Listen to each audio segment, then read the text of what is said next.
Tell me one. Go.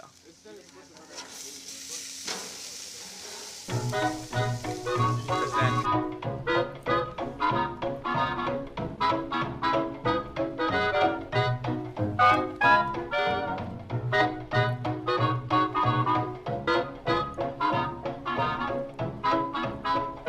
And it goes 1, 2, 1, 2, 3, 4.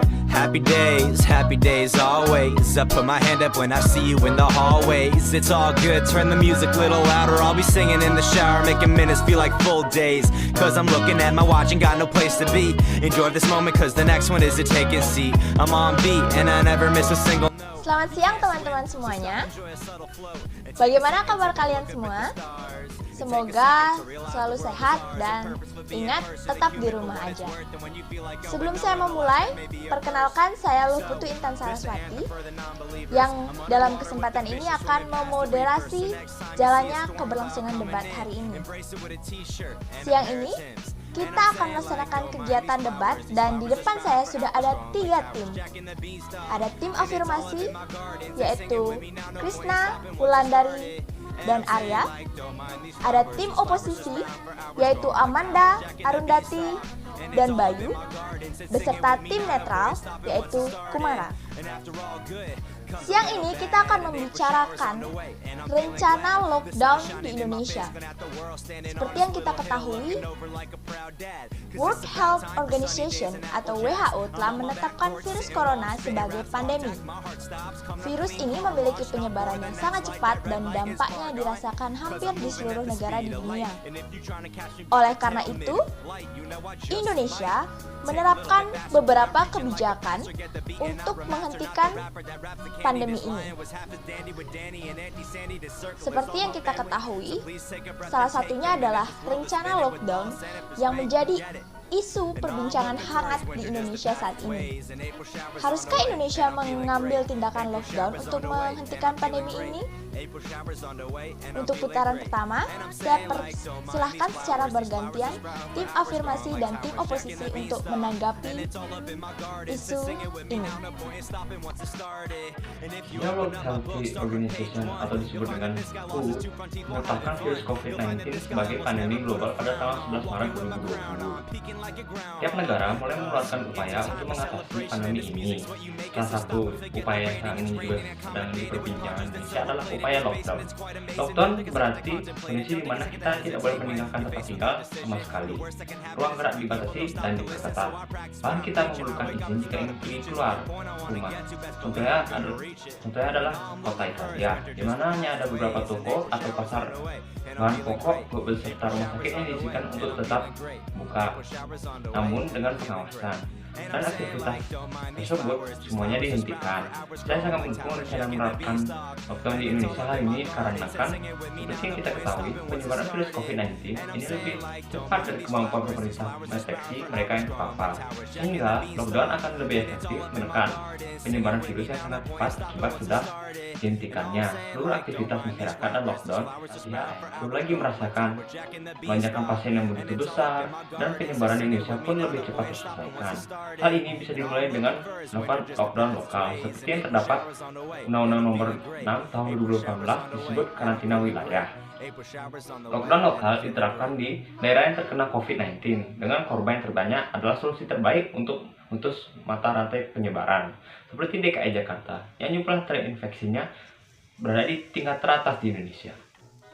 Saya tidak setuju dengan adanya sistem lockdown di Indonesia, karena menurut saya PSBB atau pembatasan sosial berskala besar lebih efektif dibandingkan sistem lockdown ini.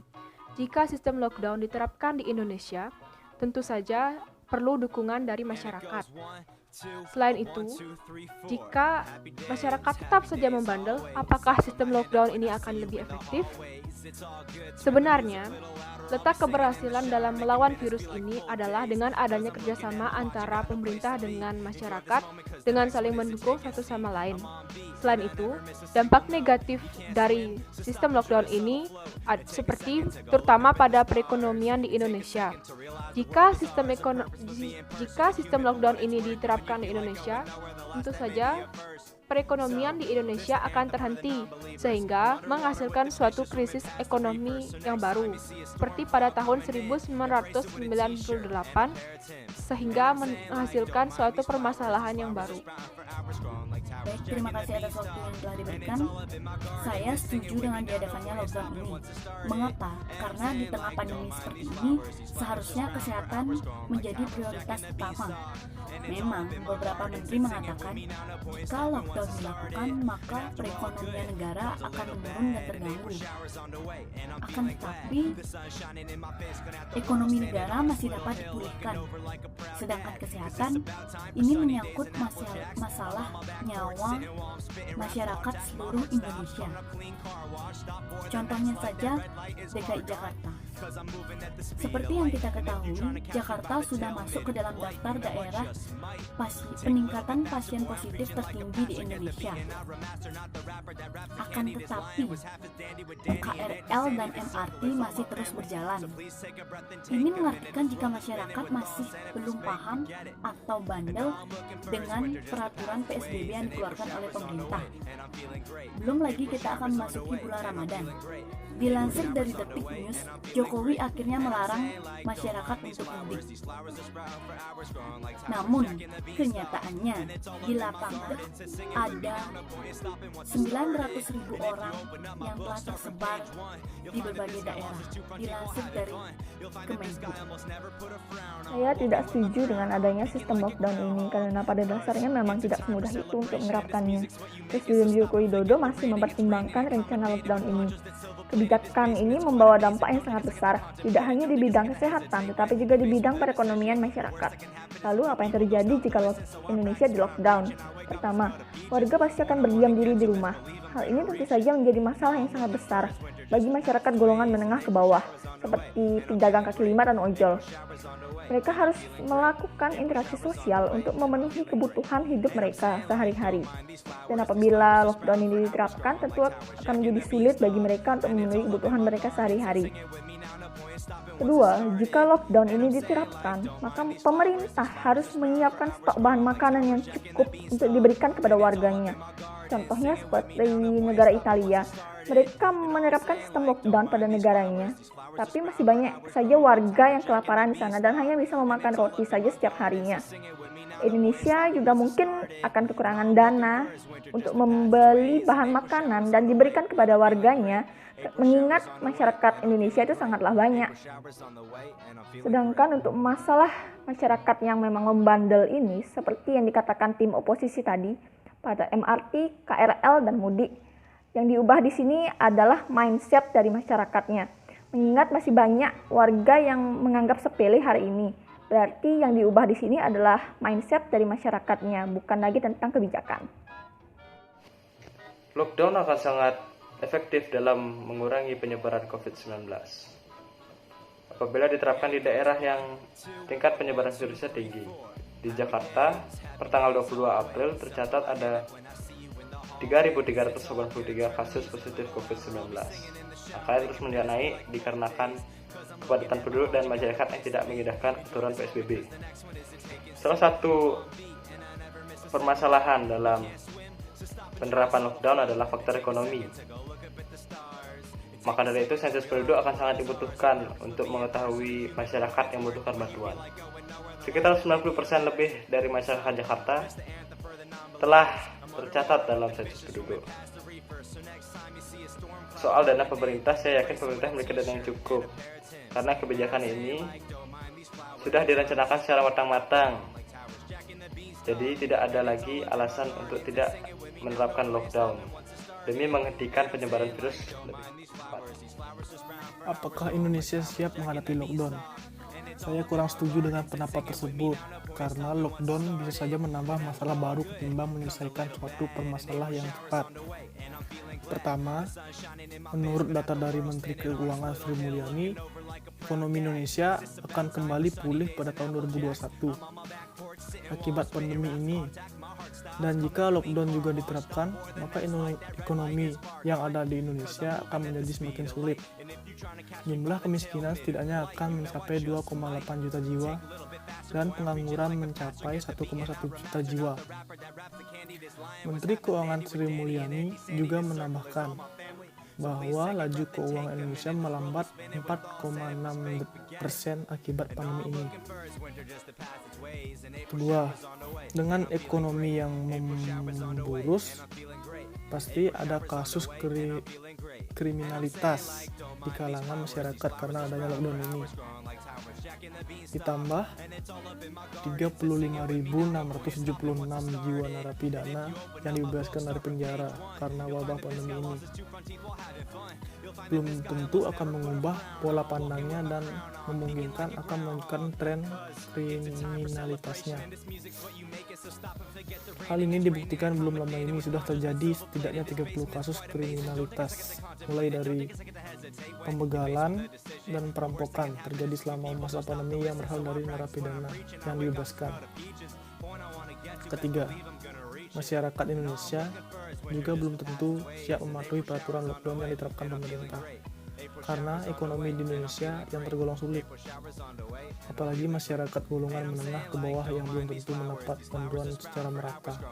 Saya sebagai pihak netral berpendapat bahwa seluruh kebijakan pemerintah untuk menangani pandemi ini, khususnya pemberlakuan lockdown, itu akan terlaksanakan dengan baik jika ada hubungan upaya saling mendukung antara masyarakat dan juga pemerintah.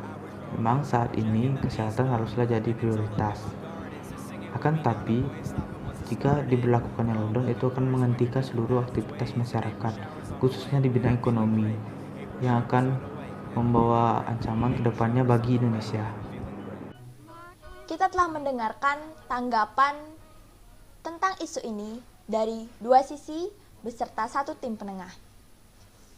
Oleh karena itu, sekarang saya akan mempersilahkan masing-masing tim untuk menyatakan closing statement sebelum debat ini berakhir.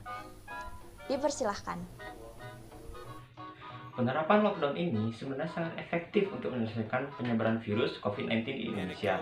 Yang terpenting saat ini adalah memprioritaskan kesehatan masyarakatnya. Karena jika masalah kesehatan dan pandemi ini terselesaikan dengan cepat, maka masalah-masalah lainnya seperti ekonomi pun akan cepat juga diatasi. Seperti yang telah disampaikan, kebijakan PSBB untuk saat ini jauh lebih efektif ketimbang dengan kebijakan lockdown. Karena lockdown dapat berdampak besar bagi kemerosotan ekonomi bangsa akibat anjloknya pertumbuhan ekonomi di Indonesia. Hal ini tentu juga harus didukung dengan kerjasama antara pemerintah dan masyarakatnya agar pandemi ini cepat terselesaikan.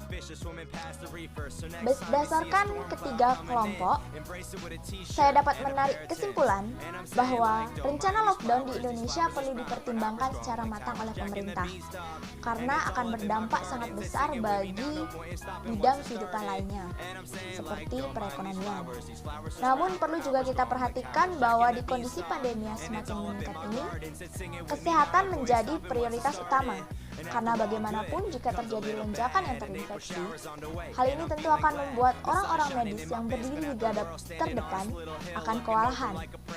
Jadi, mari kita antar masyarakat dan pemerintah saling mendukung untuk melawan pandemi COVID-19 ini. Demikian yang dapat saya simpulkan antara dua belah pihak beserta satu penengah. Berakhir sudah kegiatan debat ini. Diharapkan rencana lockdown di Indonesia ini akan menghasilkan kebijakan terbaik bagi masyarakat maupun pemerintah. Maaf jika saya ada salah kata ataupun salah ucap.